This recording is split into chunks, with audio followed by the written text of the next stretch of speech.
இது ஒரு சண்டே சமையல்.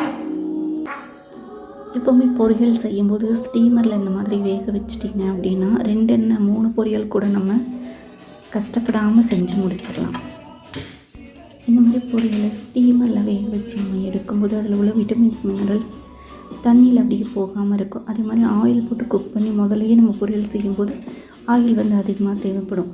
இப்போ ஸ்டீம் பண்ணி எடுத்ததுக்கப்புறமா எந்த பொரியலுக்கு எப்படி நம்ம தாளிக்கணுமோ அதே மாதிரி தாளிச்சிட்டோம் அப்படின்னா நம்மளோட பொரியல் ரெடி. அதே மாதிரி இந்த பொரியலை நீங்கள் ஒரு காலையிலே செய்கிறீங்க, பட் மதியத்துக்கு ஆறிடும் அப்படின்னு நினச்சிங்கன்னா வீட்டில் இருக்கிறவங்க அதே ஸ்டீமரில் அப்படியே வச்சு விட்ருங்க. கீப் வார்மில் வச்சுட்டிங்க அப்படின்னா அது வந்து நல்லா சூடாகவே இருக்கும்.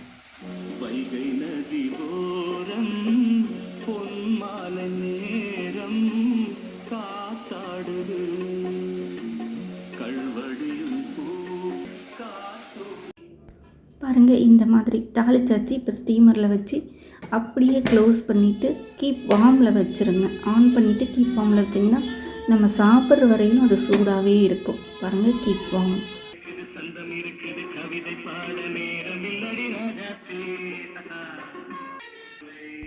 சங்கீதமும் சமையலும் சொல்லி நம்மளோட சமையல் முடிச்சாச்சு.